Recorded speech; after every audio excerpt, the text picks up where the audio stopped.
Pakistan didn't have the big moves this week. No. Pakistan didn't have big moments this week. Pakistan had something more dangerous, a week of half moves. And half moves aren't confusion for the public. Half moves are confusion inside power. Because when a system is confident, it doesn't do things halfway. It doesn't arrest and then quietly let go. It doesn't threaten and then backtrack. It doesn't float 5 different formulas in 3 days and call it a strategy. It doesn't pretend it's a hard state while simultaneously behaving like it's scared of its own shadow. Welcome to Fourth Floor Post English. What we watched across the week was simple. The state wanted to test space, manage optics, and still avoid committing to a direction. Because committing to a direction forces you to accept one reality Pakistan keeps running away from.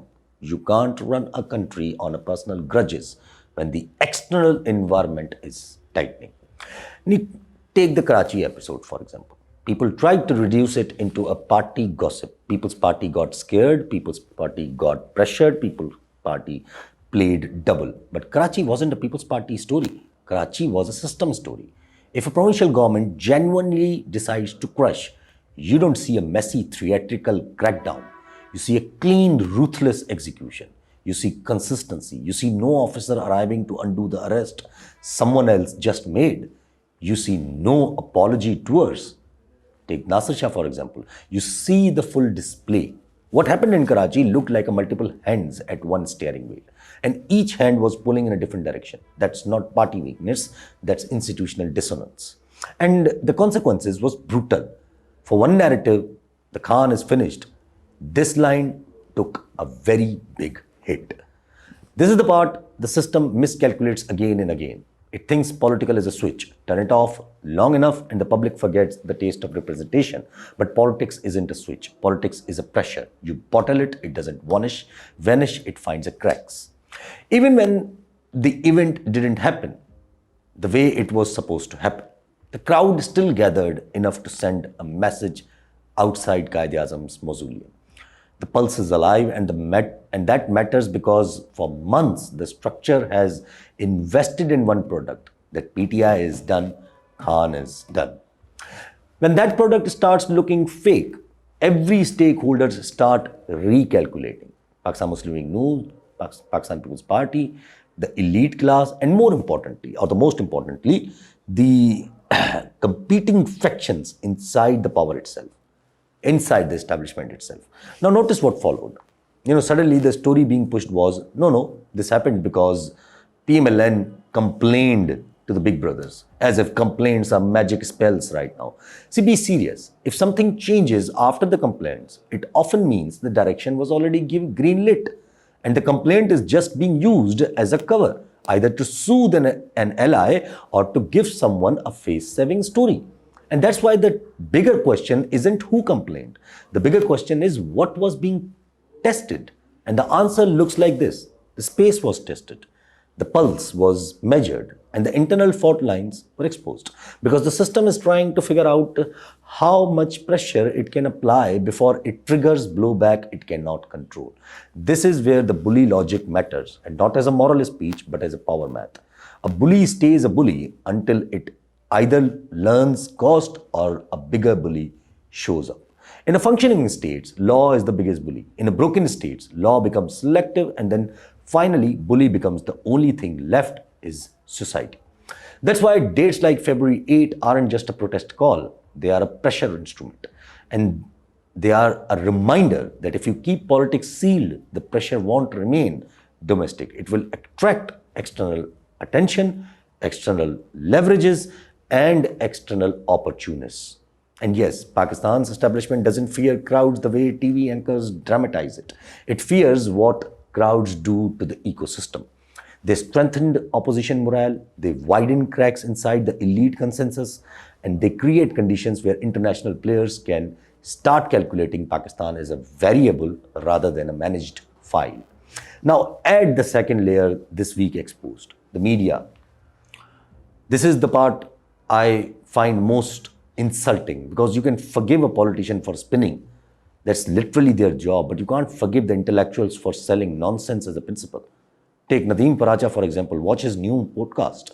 Some of the people who built careers chanting constitution and democracy suddenly sound like they are trying to justify a controlled state model, either because their personal hatred is stronger than their logic or because they are too invested in the existing arrangement to accept reality. Their favorite escape or the favorite escape route is always the same, that Imran Khan is a populist. Fine, populism can be dangerous when the institutions are weak and compromised. But then be honest, sir. Honest conclusion isn't therefore crush all the politics. The honest conclusion is fix the institutions. So the populists cannot take over them. And here's the uncomfortable truth Pakistani, avoid, or not just Pakistani, but these people specifically avoid. Pakistan's issue is not about politicians' personality. Pakistan's issue is that state itself is structured around unsaid bosses, abnormal penetration and personal control. And when you build a state around the personal preferences, you don't get stability, you get temporary control followed by boomerang consequences. And that's why this whole "he will destroy the institutions" warning sounds like a comedy. Bro, what institutions? You have already redesigned them around concentrations, loyalty, shortcuts, centralization, 26th Amendment, 27th Amendment. The danger isn't someone will come and invent authoritarianism. The danger is you have already made the tools. Now you're just praying they never land in the hands you dislike. And that's where this week's biggest domestic marker comes in. Mahmood Khan Achakzai. 6 months without an opposition leader, constitutional business was still going on, happening. Then suddenly, appointment of opposition leader happened. So the real question isn't, was Nawaz involved? That's gossip. The real question is, why now and under whose terms? If Nawaz is involved, did he do it against the will of the blockers or with their consent? Because both possibilities exist. Both expose different internal realities. If it happened against the will of the blockers and there is still no real backlash, that suggests that the blockers aren't as confident as they pretend to be. And if it happened with the consent, that suggests a controlled opening, a valve being installed to manage pressure without admitting surrender. Either way, Achakzai's value isn't symbolic, it's functional, a communication channel. In Pakistan, direct talks are avoided until the last moment because direct talks force acknowledgement.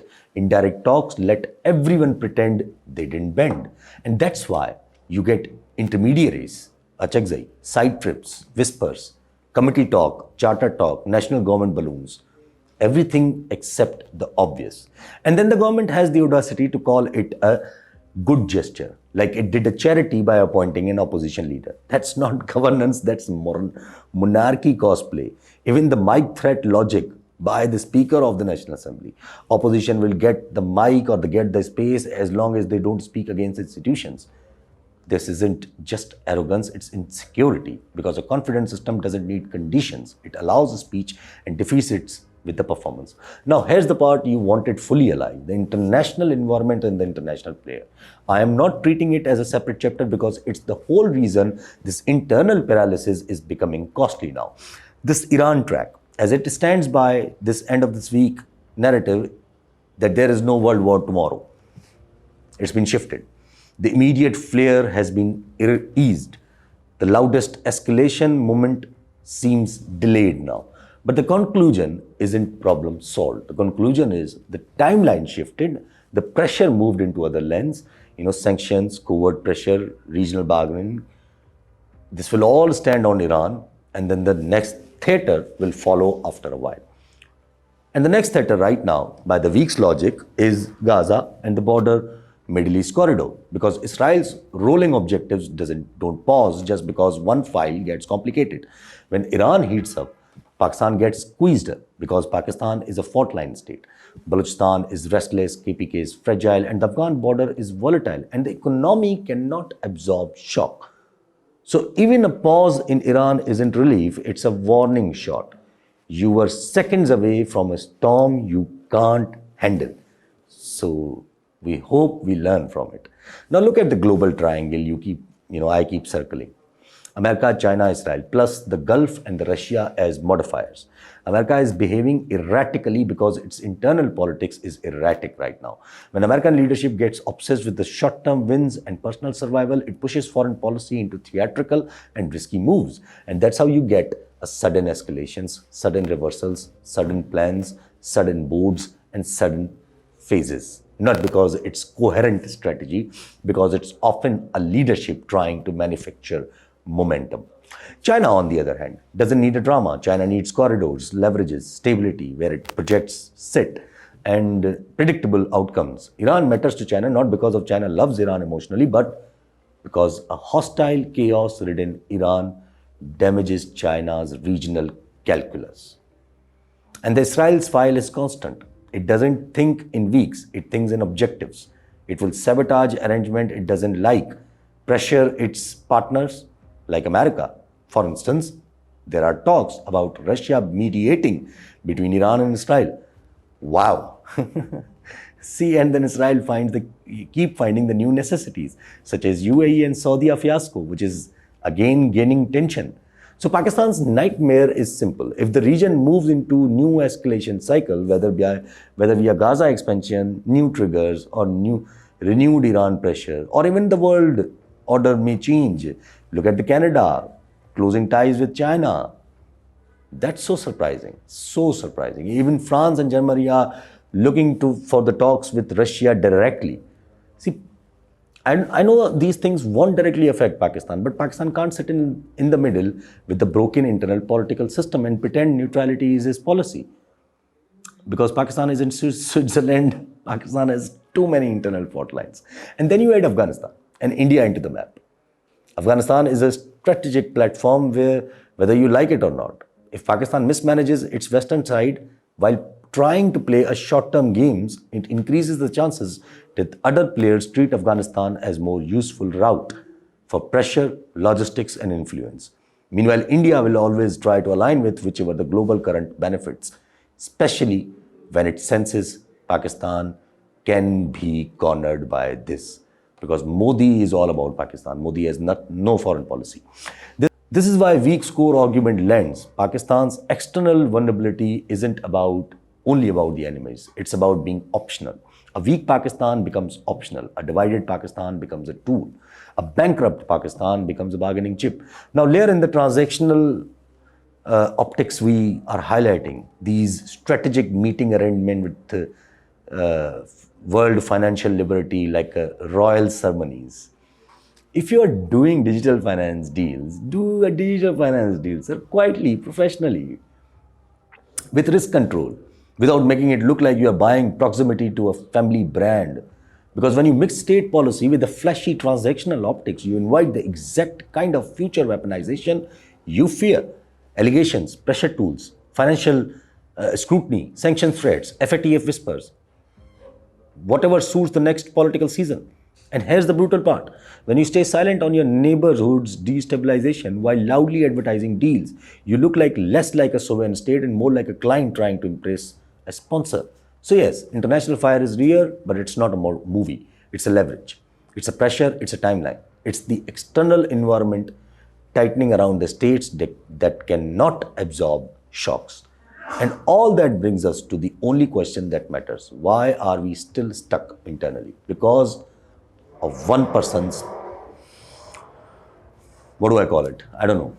See, not just on one side, but primarily on the both sides. But focus, but the more, onus falls on the side that has the power to unlock the system and refuses to unlock it unless it can lock it in its own preferred outcomes. This week proved something, at least. Movement exists, signals exist, but direction is missing. You can't have it both ways forever. You can't keep politics sealed and then complain that pressure is increasing. You can't keep floating on national government fantasies and wonder why hints and committee games while refusing the one thing that actually stabilizes the state, a political settlement that restores legitimacy. And yes, direct engagement with Khan will happen, but the system wants it as a last option, not the first, because the last option allows you to claim you didn't bend until you were forced. But the joke is, the country doesn't care about your ego timeline. The country cares about the consequences. If stubbornness continues, then 8th February stops being a date and becomes a mechanism. If the pressure builds further, internal resistance plus external tightening, then the system will be pushed into choices it doesn't like. And that's why this whole week matters. Not because Karachi was a rally story, not because Achakzai was a hero story, but not because early elections rumors are very exciting. This week matters because it showed that the structure is trying to transition without admitting it's transitioning.